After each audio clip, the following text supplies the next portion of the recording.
عباس کا بازو ملا، پھر بایاں بازو ملا، پھر عباس ملے۔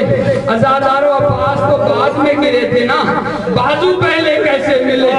جب مشق میں تیر لگا پانی سارا زمین پر بہ گیا، مولا نے گھوڑے سے کہا گھوڑا مجھے مقتل میں لے جا۔ اب میں خیمے میں سکینہ کو منہ نہیں دکھلا سکوں گا، اب میں سکینہ کو کیا جواب دوں گا؟ مجھے مقتل میں لے جا۔ اللہ دارو دائیں گھوڑے بائیں دوڑے، بائیں کے گھوڑے دائیں دوڑے، عباس ٹکڑوں میں تقسیم ہو گئے۔ اللہ دارو عباس کے جوڑ جوڑ ظالموں نے کھاٹے۔ علامہ یہ فرماتے ہیں میں جناب عباس کی قبر پہ گیا، میرے ساتھ چند علماء تھے، انہوں نے مجھ سے سوال کیا علامہ عباس کا قد تو 9 سے 10 فٹ کی حد میں تھا، یہ قبر 4 فٹ میں کیوں ہے؟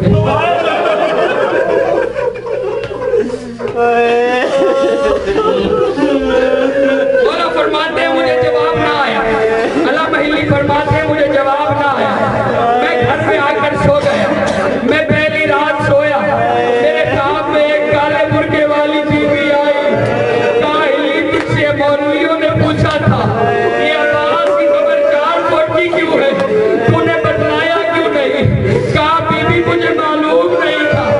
کہا یہ جب میرا بیٹا کربلا میں گھوڑے سے زمین پر آیا تو عباس کے صرف بازو نہیں کٹے تھے، جس کو جو جو ملا عباس کو مارا، کسی نے عباس کا کوئی جوڑ کاٹا، کسی نے عباس کا کوئی جوڑ کاٹا، عباس کو حصوں میں تقسیم کر دیا۔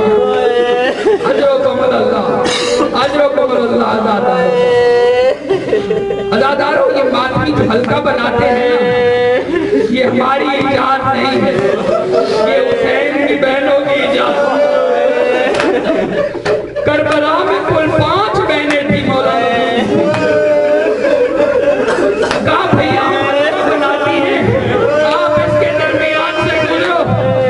عزادارو میر کبیر کا ایک شعر ہے جس میں مولا کے دستخط ہے، وہ لکھتا ہے حسین جب کے چلے باب دوپہر رن کو، حسین جب کے چلے باب دوپہر رن کو، کوئی نہ تھا جو تھامے رکاب کو پل بھر کو، کوئی نہ تھا جو تھامے رکاب پل بھر کو، حسین چپ کے کھڑے تھے جھکائے گردن کو، سکینہ جھاڑ رہی تھی ابا کے دامن کو، سکینہ جھاڑ رہی تھی ابا کے دامن کو، کوئی نہ تھا آسرا شاہ کربلائی کو، بس ایک بہن نے کیا تھا سوار بھائی۔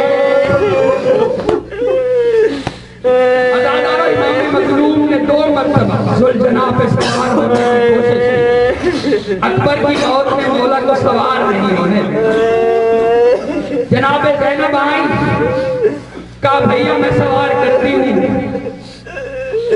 جناب زینب نے رکاب میں ہاتھ ڈالا، مولا نے ذوالجناح کو دیکھا، ذوالجناح سجا ہوا تھا، پوچھا بیویو یہ ذوالجناح کس نے سجایا ہے؟ آواز آئی بھئیہ ذوالجناح رقیہ نے سجایا۔ عزادارو مولا نے پیشانی پر بوسہ دے کر کہا رقیہ ذوالجناح سجانا تو مردوں کا کام ہے، تجھے ذوالجناح سجانا کس نے سکھایا؟ کہا بھئیہ کل رات عباس خیمے میں آئے تھے، ذوالجناح کو بھی ساتھ لائے تھے۔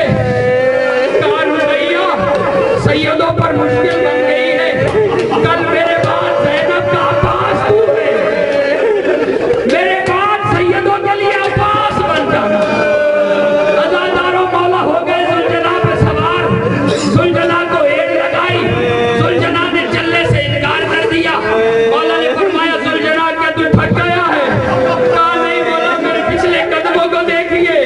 عزادارو مولا نے مڑ کے پچھلے قدموں کو دیکھا، 4 سال کی بچی ذوالجناح کے قدموں پہ معصوم ہاتھ رکھ کے کہتی ہے ذوالجناح میرے بابا کو نہ لے جا، میرے بابا کا کوئی نہیں رہا، میرے بابا کا عباس مارا گیا، میرے بابا کا اکبر نہیں رہا۔